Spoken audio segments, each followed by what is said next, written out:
आलोक मेहता बिल्कुल बात सुनने के लिए तैयार नहीं है। वो इस बात को अपने गले के नीचे नहीं उतरने देना चाहते हैं कि भरी सभा में मुख्यमंत्री ने जिस तरीके से उन्हें अपमानित किया, उनके फैसले को बदलकर उन पर एक भ्रष्टाचार का ठप्पा लगा दिया, ये बिना बताए कि गलतियां कहां हुई। लेकिन नीति और नियत दोनों ही गलत रहा है नीतीश कुमार। दलित समाज के एक व्यक्ति की लाश पर उसके परिजनों के ऊपर मूत्र विसर्जन करने की बात आ रही है। ये बिहार में जंगल राज की वापसी होती है। अगर नीतीश कुमार जी को लगता है जिस तरीके से मणिपुर में सीबीआई जांच बैठाई गई है, क्या नीतीश कुमार जी सीबीआई जांच के लिए तैयार है? गरीब है, किस जाति के लोगों की क्या हालत है, वो कौन सा वर्ग है जिसको अभी तक बिहार की राजनीति में, बिहार के सरकारी संसाधनों में उनको उनका हक नहीं मिला है? नीतीश क्या कुमार आलोक मेहता आप अपनी पार्टी में आने के लिए दे रहे हैं क्या? देखिए, आलोक मेहता जी अगर आना चाहते हैं तो उनका स्वागत है, लेकिन अभी उनकी मजबूरी है क्योंकि उन्होंने कसम खा लिया हुआ है कुशवाहा समाज को नुकसान पहुंचाने का। नमस्कार, भारत लाइव देख रहे हैं आप। देखिए, कल बिहार सरकार को एक बड़ी राहत मिली है। बिहार में जातीय गणना का जो मामला अब तक फंसा हुआ था, उस मामले पर कोर्ट से राहत मिली है बिहार सरकार को।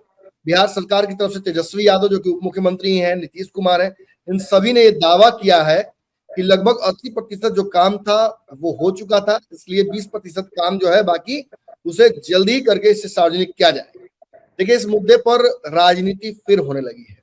क्यों? क्योंकि जहां एनडीए का पक्ष जो इस बात को स्थापित करने में लगा हुआ है कि नीतीश कुमार जानबूझकर ऐसी स्थिति उत्पन्न किए जिसकी वजह से ये जातीय गणना रुक गई, वहीं जेडीयू इस मामले में एनडीए के पक्ष को दोषी ठहराने में लगी हुई है कि वो अड़ंगा लगा रहे थे। अब उनका अड़ंगा कहीं ना कहीं कोर्ट ने हटा दिया, तो एक तरह से बड़ी हार हुई है भाजपा और उनके सहयोगी। इस मुद्दे पर थोड़ी देर पहले आरएलजेडी का पक्ष भी आया था। आरएलजेडी ने भी स्वागत किया है इस फैसले का कोर्ट के, लेकिन इस पर बृहद चर्चा करने के लिए हमारे साथ आरएलजेडी के राष्ट्रीय प्रवक्ता नरेंद्र कुमार जी जुड़े हुए हैं। नरेंद्र जी, स्वागत है आपका। नमस्कार। ये बताइए कि मतलब जो जातीय गणना होने वाली थी जी, उस वक्त तो चूंकि आपके नेता भी नीतीश कुमार के साथ थे उस वक्त, तो इसके पक्ष में आप तो शुरू से रहे हैं कि ये हो जाए, लेकिन भाजपा के बारे में एक परसेप्शन फैलाया जाता है कि वो इसके विरोध में है। हालांकि सुशील मोदी ने तो उल्टा ही वाला कर दिया, उन्होंने कहा कि नीतीश विरोध करते हैं, नीतीश अंदर नहीं चाहते कि हो। क्या स्थिति है, स्पष्ट कीजिए सर। देखिए, जातिगत जनगणना का हमारे नेता ने शुरू से ही समर्थन किया है और कई बार आप देखा होगा कि उन्होंने ही इसकी पैरवी भी करी है कि बिहार में चूंकि गरीबी सरकार मिटाने में पूरी तरीके से नाकामयाब रही है और बेरोजगारी मिटाने में नाकामयाब रही है, तो कम से कम ये तो पता चले कि किस जाति के लोग गरीब हैं, किस जाति के लोगों की क्या हालत है, वो कौन सा वर्ग है जिसको अभी तक बिहार की राजनीति में, बिहार के सरकारी संसाधनों में उनको उनका हक नहीं मिला है। दूसरी तरफ जो चीजें हैं कि जो सवर्ण की संख्या है बिहार में या पर्टिकुलर के खास जिलों में, जो उस पर भी जो है जनगणना हो जाएगी तो वो भी क्लियर हो जाएगा कि क्या जनसंख्या सवर्ण समाज रखता है, क्या जनसंख्या ओबीसी समाज रखता है और क्या जनसंख्या जो है शेड्यूल कास्ट है और हम माइनॉरिटी के लोग रखते हैं। और ये बहुत बड़ी जरूरत है क्योंकि बिहार निरंतर गरीब होता जा रहा है और आज सबसे निचले पायदान पर हम लोग पहुंच गए हैं। और जहां तक आपने पूछा है कि भाजपा इसका विरोध कर रही थी, तो नीतीश कुमार जी को याद होना चाहिए कि जब ये फैसला लिया गया था तो भाजपा के साथ ही थे हम लोग और सब लोगों ने मिल करके इसका समर्थन किया था क्योंकि बिहार की वो जरूरत हो रही है और बिहार की जरूरत वो साफ साफ दिख रही थी कि बिहार में इसकी जरूरत है और हम सब ने इसका समर्थन किया है। आज जिस तरीके से माननीय उच्च न्यायालय ने इसके ऊपर संज्ञान लिया और उन्होंने कहा कि जनगणना जारी रहे, लेकिन नीतीश कुमार जी ने अपना कोई कोशिश नहीं छोड़ा था इस जनगणना को विलंब कराने में, डिले कराने में। उन्होंने, अगर उनकी नीयत सही होती इस जनगणना के ऊपर, तो एक कानून पास करके जो एक संवैधानिक बॉडी के रूप में, एक रूप के रूप में देते, क्योंकि ये संभावना है कि ये आने वाले समय में सुप्रीम कोर्ट में भी इसका अपील हो जाए और संभवतः वहां पर भी इस पर जो है और समय लग सकता है या डिले हो सकता है। तो नीतीश कुमार जी सिर्फ राजनीतिक फायदा उठाने के लिए ही इस विषय को गई है। नहीं, बिहार सरकार ने बिहार सरकार ने सीवेट फाइल किया है। सीवेट जी में क्या होता है कि आपको बिहार सरकार को सुप्रीम कोर्ट बताएगी पहले कोई भी फैसला देने से पहले। तो बिहार सरकार गई नहीं है सुप्रीम कोर्ट, मतलब अपील कोई जी जरूरत नहीं, अपील तो फाइल करेगा जिसकी बात नहीं मानी है, जो इसमें जी एप्लीके जो जिसने पिटिशनर कंप्लेन चल किया हुआ है, जाएगा। जो जी पिटिशनर है, तो पिटिशनर को अपील जाएगा। लेकिन निश्चित तौर पर नीतीश कुमार जी की जो कानून के प्रति कह सकते हैं कि नकारात्मक व्यू और बड़े वर्ग के साथ जो खिलवाड़ वो करते आए हैं, समाज का एक बड़ा तबका को खिलवाड़ करते आए, उन्होंने कानून नहीं बनाया और बिना सोचे समझे जिस तरीके से उन्होंने बिहार में शराब नीति लागू कर दिया था, उसी तरीके से उन्होंने जातिगत जनगणना का जो प्रोसेस है उसको ऑन कर दिया। संवैधानिक एक्सपर्ट से एडवाइस ने ली, कानून नहीं बनाया, प्रॉपर सिस्टम नहीं बनाया और खासकर कई सारी जातियों को उन्होंने अलग अलग भागों में तोड़ दिया। वो बहुत बड़ा जो है एक सामाजिक बिखराव की तरह है। देखिए, इसका जो स्ट्रैटेजी बिल्कुल सही है कि ये होना चाहिए, लेकिन जी नीति और नियत दोनों ही गलत रहा है नीतीश कुमार जी का इसमें। नरेंद्र भाई, ये ओबीसी राजनीति को, ये जातीय जनगणना कैसे इम्पैक्ट करेगी?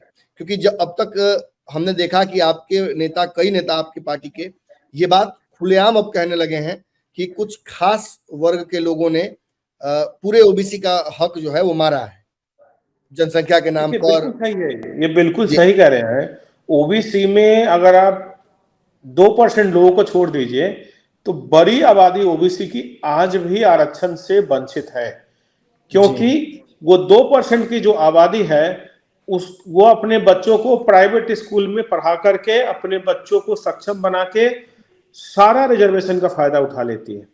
जो जी बाकी रह जाता है 98% ओबीसी की आबादी, ईबीसी की आबादी, उसको आरक्षण का लाभ नहीं मिलता क्योंकि उसको अच्छी सुविधा नहीं मिलती, अच्छा संसाधन नहीं मिलता।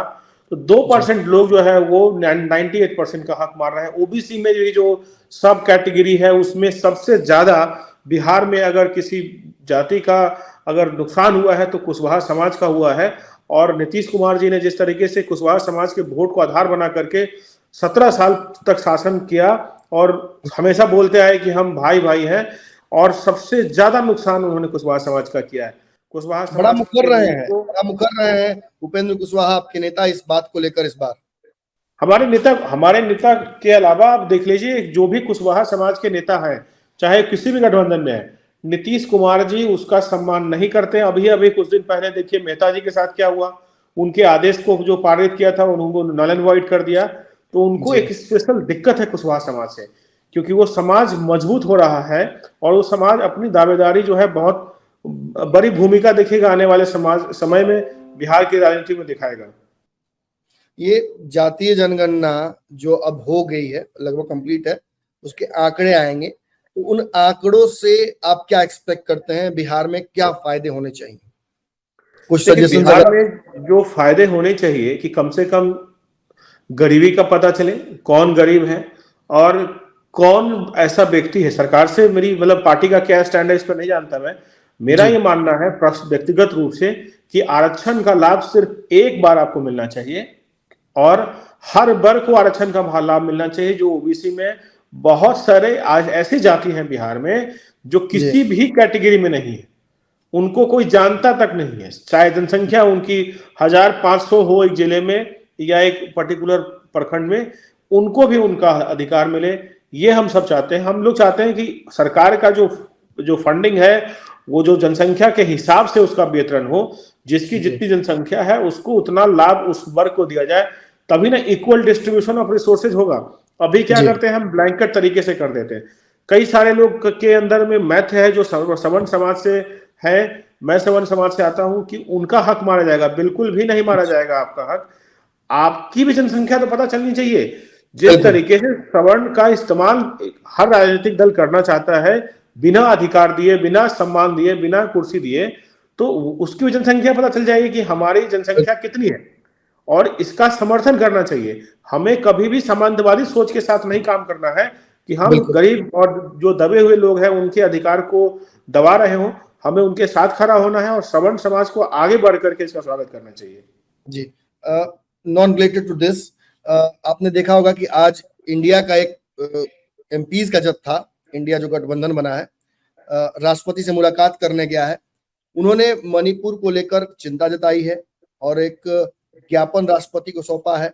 निश्चित तौर पर सरकार को लेकर भी राष्ट्रपति को फैसला लेने को लेकर, मणिपुर को लेकर फैसला लेने को लेकर कहीं ना कहीं बाध्य करने की एक कोशिश की जा रही है। उससे बिल्कुल इतर बिहार में एक खबर और आई है। लास्ट टाइम हमने बहुत सारी महिलाओं के ऊपर हो रहे अत्याचार पर बातचीत किया था।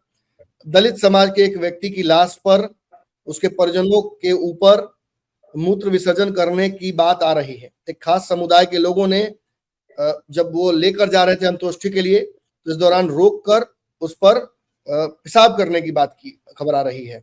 इतना ही नहीं, नूह की घटना हम लगातार देख रहे हैं, वहां भी जो दो समुदायों के बीच कंटेंशन है। तो ये समझ में नहीं आ रहा है कि क्या मणिपुर ही एक ऐसा जगह है जहां ऐसी घटनाएं हो रही हैं, या पूरे देश में हो रही है तो वो नजर नहीं आएगी किसी। देखिए नमन जी, मुझे लगता है कि इस विषय पर ये राजनीतिक से ज्यादा ये विषय प्रशासनिक विषय है। मणिपुर में जो हुआ है वो बहुत ही दर्दनाक है, बहुत ही दुखद है, और साथ में ही बिहार में जिस तरीके से स्कूल से आ रही बच्चियों का बलात्कार हुआ, ऑर्केस्ट्रा में काम करने वाली डांसरों के साथ बलात्कार हुआ, राजस्थान में हुआ है, ये कहीं न कहीं देखिए राजनीति को छोड़ करके देखिए कि महिलाओं के ऊपर, जिस देश में हम महिलाओं को माँ कहते हैं, मिट्टी को माँ कहते हैं, अग्नि देवता को देवता कहते हैं, वहां क्या हो गया है, क्या हो गया है हमारे लोगों को। क्योंकि मणिपुर में जब ये हुआ, और ये बहुत पहले से होता रहा है, मणिपुर में कोई अचानक जो है अशांति नहीं फैली है। सरकार ने तुरंत, केंद्र सरकार ने सीबीआई जांच उस पर बैठाया और राज्य सरकार ने उसको स्वीकारा। लेकिन बिहार की सरकार को देखिए, बिहार में भीड़ में युवाओं को गोली मार दी जाती है, वहां के कप्तान जनरल डायर की तरफ बिहेव करते हैं और कोई कार्रवाई नहीं होती है। ऐसे आपने आज इस घटना की बात करी, एक समुदाय के व्यक्ति के साथ ऐसा हुआ। ये बिहार में जंगल राज की वापसी हो चुकी है। अगर नीतीश कुमार जी को लगता है जिस तरीके से मणिपुर में सीबीआई जांच बैठाई गई है, क्या नीतीश कुमार जी सीबीआई जांच के लिए तैयार है? क्या नीतीश कुमार जी कटिहार में जो हुआ है उसके लिए सीबीआई जांच करेंगे, करवाएंगे? क्या जिस तरीके से महिलाओं के ऊपर अत्याचार, यौन अत्याचार बढ़ते जा रहे हैं हमारे बहनों के ऊपर बिहार में, उसके लिए नीतीश कुमार जी क्या करेंगे? क्योंकि नीतीश कुमार जी में अब पहले वाला 5% नीतीश कुमार भी नहीं बचा हुआ है, क्योंकि नीतीश कुमार जी ऐसे व्यक्ति थे जिन्होंने शिल्पी जैन जैसे बलात्कार के केसों का बहुत बुरी तरीके से विरोध किया था। सीबीआई जांच उस समय की कांग्रेस सरकार को बैठानी पड़ी थी, लेकिन आज वो बिल्कुल चुप है, क्योंकि उनकी कुर्सी की मजबूरी है, उनको कुर्सी बचाना है। उनको सिर्फ बिहार के बाहर सब कुछ बुराई दिख रहा है, बिहार के अंदर कुछ नहीं दिखेगा। किसी भी जाति, किसी भी धर्म, किसी समुदाय से कोई लेना नहीं है उनका। नमन जी, एक और सवाल, अंतिम सवाल मेरा है। आलोक मेहता को लेकर आपने चर्चा तो छेड़ी, लेकिन जो डेवलपमेंट्स है वो मैं आपको बता दूं कि कल कैबिनेट की एक बड़ी बैठक करनी पड़ी नीतीश कुमार जी को, जिसके तुरंत बाद लालू यादव और तेजस्वी यादव दिल्ली गए। लेकिन खबर यह आ रही है कि आलोक मेहता बिल्कुल बात सुनने के लिए तैयार नहीं है। वो इस बात को अपने गले के नीचे नहीं उतरने देना चाहते हैं कि भरी सभा में मुख्यमंत्री ने जिस तरीके से उन्हें अपमानित किया, उनके फैसले को बदलकर उन पर एक भ्रष्टाचार का ठप्पा लगा दिया, ये बिना बताए कि गलतियां कहां हुई, ये वो स्वीकार करने के लिए तैयार नहीं है। राजद की तरफ से सबसे ज्यादा कुशवाहा समाज के विधायक हैं। ऐसे में ये क्या मैसेज देता है आलोक मेहता का इस तरीके से नाराज होना, नीतीश कुमार का इस तरीके से उन पर सर्जिकल स्ट्राइक कर देना। एक और बात, हमें खबर जो पूरी तरीके से पुख्ता तौर पर प्राप्त हुई कि चंद्रशेखर को मनाकर किसी तरीके से उनको मंत्रालय में 1 महीने बाद भेजा गया, लेकिन आलोक मेहता बिल्कुल तैयार नहीं है जाने के लिए। क्या कहना चाहिए गंधर्व जी? देखिए, नीतीश कुमार जी सबसे ज्यादा आज अगर किसी समाज से उनको खतरा है तो वो कुशवाहा समाज है। और जिस तरीके से दमनकारी नीति से तानाशाही व्यवस्था वो बनाना चाहते हैं, आज देखिए उपेंद्र जी ने सबसे पहले इसको भांप लिया था कि नीतीश कुमार जी का रंग आने वाले समय में कैसे बदलेगा। उसके बाद आरसीपी सिंह का भी आपने देखा, आरसीपी सिंह भी उन्हीं के समाज से आते हैं, वो भी निकल गए। अभी मेहता जी का क्या हो रहा है, और कई सारे कुशवाहा के नेता जो आरजेडी में विश्वास जिन्होंने दिखाया और कुशवाहा समाज ने सपोर्ट किया, तभी तो जीते वो लोग जी। अब समय आ गया है कि उन सबको सोचना चाहिए कि वो कहाँ बैठे हैं, किसके साथ बैठे हैं। और कुशवाहा समाज का आज के समय में सिर्फ एक ही व्यक्ति हक दिला सकता है, वो उपेंद्र कुशवाहा जी।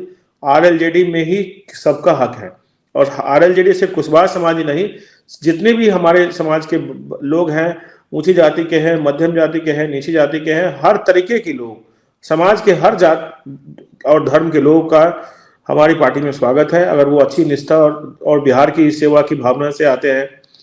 नीतीश क्या कुमार जी ने, आलोक मेहता को आप अपनी पार्टी में आने के लिए न्योता दे रहे हैं क्या? देखिए आलोक मेहता जी अगर आना चाहते हैं तो उनका स्वागत है, लेकिन अभी उनकी मजबूरी है, वो 25 के आसपास ही अपना फैसला लेंगे। जिस तरीके से उनका अपमान हुआ है एक नेता का, और खुद ही वो मंत्री हैं आज के समय में, और वो उसी डिपार्टमेंट में जाएंगे जहां उनके द्वारा दिया गया आदेश को फाड़ के फेंक दिया गया। जिस तरीके से राहुल गांधी जी ने मनमोहन सिंह के कैबिनेट के फैसले को फाड़ के फेंक दिया था एक सांसद होकर के, तो वैसा ही आज बिहार में हो रहा है। और मेहता जी को देखना चाहिए कि उनके साथ क्या हुआ है। और नीतीश कुमार जी का स्पेशल टारगेट है, वो कुशवाहा समाज के जितने भी नेता हैं, चाहे वो जदयू में हो, जदयू में तो बचे ही बहुत कम हैं, और जो आरजेडी में बेचारे बचे हुए हैं, उनको वो किसी न ऐसा बाध्य कर देंगे कि वो उस गठबंधन से बाहर निकल जाए, क्योंकि उन्होंने कसम खा लिया हुआ है कुशवाहा समाज को नुकसान पहुंचाने का। लेकिन देखिएगा नमन जी, आने वाले समय में ये समाज जो उनको हमेशा सर आंखों बैठाए रखा, 17 साल सत्ता की गद्दी देके रखा, उनको जीरो पे आउट नहीं करवाया, तो फिर आप देखिएगा 24 हो या 25 हो, जिस तरीके से आरजेडी का खाता जीरो पे आउट होता है हर बार, लोकसभा में 19 में जीरो पे हुआ, वैसे आदरणीय नीतीश कुमार जी का होने वाला है, क्योंकि अब उनको कुर्सी से प्यार है और कुर्सी पाने के लिए वो कुछ भी कर सकते हैं। जी, एक बहुत पहले पंचनामा मैंने एक बात कही थी कि जदयू कुशवाहा नेताओं की कब्रगाह हो गई है और जो महागठबंधन बना है ये कुशवाहा विहीन हो गया है। मतलब ऐसा हो गया है कि कुशवाहा एक विलुप्त प्रजाति हो गई है महागठबंधन में। कहीं ना कहीं आलोक मेहता की कहानी भी आप जिस तरीके से नरेट कर रहे हैं वैसा ही लग रहा है। बहुत सारे मुद्दों पर हमने एक साथ चर्चा की। बहुत बहुत धन्यवाद नरेंद्र भाई कि आपने सभी मुद्दों पर अपनी बात रखी। अगली कड़ी में जल्दी हम आपसे भी मुलाकात करें।